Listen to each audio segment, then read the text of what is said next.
नमस्कार, news capital express देख रहे हैं आप। मैं हूं आपके साथ गुंजा।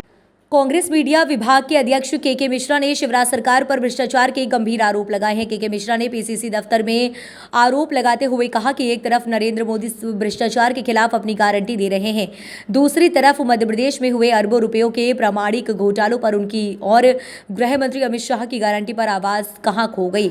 उन्होंने ये भी कहा कि मध्य प्रदेश देश का पहला राज्य है जहां विभिन्न घोटालों में माननीयों पर एफआईआर दर्ज हुई। मंत्री जेल गए। आईएएस और आईपीएस अफसरों पर भी विभिन्न किस्म के माफियाओं के साथ मिलकर भ्रष्टाचार के आरोप लगे हैं। उन्होंने कहा कि राजनीतिक दबाव और प्रभाव के कारण भ्रष्टाचारी आज मौज कर रहे हैं और उन्हें पैसा देने वाले जेल में हैं। के मिश्रा ने कहा कि आदिवासी, दलित, युवा, किसान, महिला और मजदूरों को ऐसे घोटालों ने विकास से दूर किया है। कांग्रेस ने शिवराज सरकार के 18 सालों में हुए लगभग 253 प्रामाणिक घोटालों की एक सूची भी जारी की है। सूची में प्रमुख घोटालों की धनराशि का भी जिक्र किया गया है। संवाददाता अंकुर की रिपोर्ट।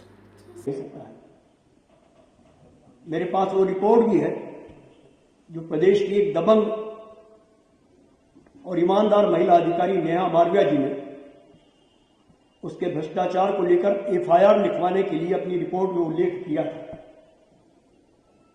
आज तक शिवराज सिंह चौहान जो भ्रष्टों के संरक्षण दाता हैं, उन्होंने इस भ्रष्ट अधिकारी के खिलाफ कोई एक्शन नहीं लिया। आज सुबह जब मैंने पढ़ा कि उस भ्रष्ट अधिकारी ने इस्तीफा दे दिया है, मैं शिवराज जी पूछना चाहता हूं आपसे बड़ी विनम्रता से कि कमलनाथ जी के आने की आहट से ही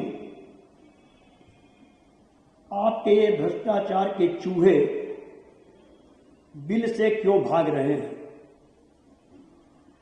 आप ऐसे चोरों का साथ देते हैं जो आपका बीच रास्ते में साथ छोड़कर चले जाएं। और धनतेरस से तो माननीय शिवराज जी ये शुरुआत हुई है इन चूहों को भागने की। कमलनाथ जी की शपथ तक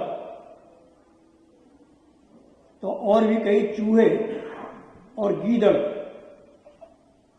आपको छोड़कर भाग जाएंगे और जब आप पलट कर देखेंगे तो आपके साथ कोई भी नहीं मिलेगा। आज भी आपके साथ कोई नहीं है। मुख्यमंत्री होने के बाद भी यदि किसी मुख्यमंत्री के बचाव में एक विधायक भी यदि नहीं प्रदेश में आता है तो उनका खोखलापन समझ जाइए कि वो कितने मजबूत नेता हैं। आज मैं सरकार पर भ्रष्टाचार के सीधे आरोप लगा रहा हूं। 253 घोटालों की आपको सूची दे रहा हूं, पीडीएफ कर रहा हूं और उन घोटालों में उसका टोटल जो प्रमुख घोटाले जिनका मैं उल्लेख करूंगा आपसे, उन प्रमुख घोटालों का पूरे 253 का नहीं, कुछ प्रमुख बड़े घोटाले हैं। यदि उनका टोटल हमारे साथी मिथुन भाई से मैंने करवाया है क्योंकि मैं थोड़ा गणित में कमजोर हूं, उन्होंने उस टोटल को जोड़ा है तो करीब 6 लाख करोड़ रुपयों का घोटाला। और पूछना चाहता हूं, सीधा आरोप है कि इस भ्रष्ट को आपने बचाया है। परसों हमारे नेता माननीय सुरजेवाला साहब ने निराश्रितों की पेंशन को लेकर ऑथेंटिक डॉक्यूमेंट के साथ कांग्रेस की आवाज बनकर वो आपसे रूबरू हुए। आज माननीय कमलनाथ जी ने उसी पेंशन की राशि को लेकर एक ट्वीट किया, आप लोगों ने पढ़ा। निराश्रितों की पेंशन जो हमारी स्वर्गीय नेता श्रीमती इंदिरा गांधी जी के कार्यकाल में शुरू हुई थी, जिसमें आधी धनराशि केंद्र देता है, आधी धनराशि राज्य सरकार देती है, उसमें निराश्रित, विधवाएं, दिव्यांग और बेसहारा लोगों को पेंशन दी जाती है। सुरजेवाला साहब ने कहा कि कितने करोड़ रुपए आप डकार गए हैं। आज तक कोई जवाब नहीं आया। सुबह से शाम तक बकवास कर रहे हैं हर सभाओं में। जवाब दीजिए मुख्यमंत्री जी। और मेरी इस बात का तो जवाब आपको देना होगा कि जब मध्य प्रदेश के विवादास्पद भारतीय जनता पार्टी के राष्ट्रीय महासचिव कैलाश विजयवर्गीय, जिन्होंने अपने नामांकन को दाखिल करते वक्त गैंग रेप से जुड़ी हुई उनकी एफआईआर को छुपाया है। छत्तीसगढ़ सरकार में वो फरार घोषित है, स्टैंडिंग ऑर्डर है उनके खिलाफ, उस मुद्दे को छुपाया है।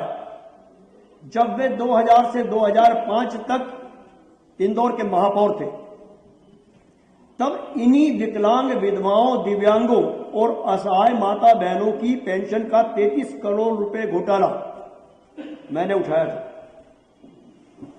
और केंद्र ने अध्यादेश पारित कर, जिसमें भारतीय जनता पार्टी के लोगों की भी सहभागिता थी, उसमें मदद किया था इन लोगों ने हमें, एक नियम बनाया था कि पेंशन के वास्तविक हितग्राहियों को पेंशन की राशि राष्ट्रीयकृत बैंकों में जाएगी और वहां से उन्हें मिलेगी।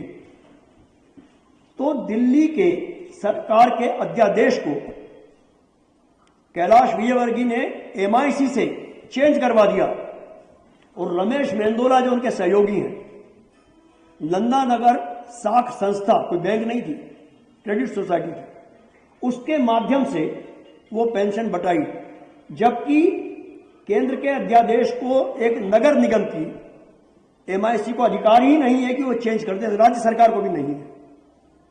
उसके बाद वहां 3300 करोड़ का घोटाला हुआ। उस घोटाले की राशि सरकार की जांच में है कि कैलाश विजयवर्गीय और रमेश मेंदोला के जो गुंडे अपराध करते थे इंदौर में, उन गुंडों को जेल में खर्चे के लिए दी जाती थी और उनके परिवार को दी जाती थी, क्योंकि उनके कमाऊ बेटे भगत सिंह के समकक्ष गुंडे, राजनीतिक गुंडों का कह रहा हूं, भगत सिंह तो हमारे देश के आजादी के दीवानों ने, मगर इनके लिए वही लोग चंद्रशेखर आजाद और भगत सिंह है, क्योंकि ये गुंडों के दम पर राजनीति करते हैं।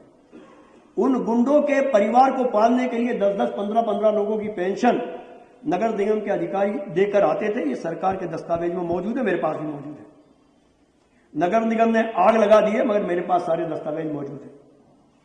जब मैं कोर्ट गया, कोर्ट ने, चूंकि ये जनप्रतिनिधि थे, प्रोसिक्यूशन की परमिशन नियम है, कोर्ट मानती है कि जनप्रतिनिधियों के विरुद्ध मुकदमा चलाने के लिए प्रोसिक्यूशन की अभियोजन की स्वीकृति आवश्यक है।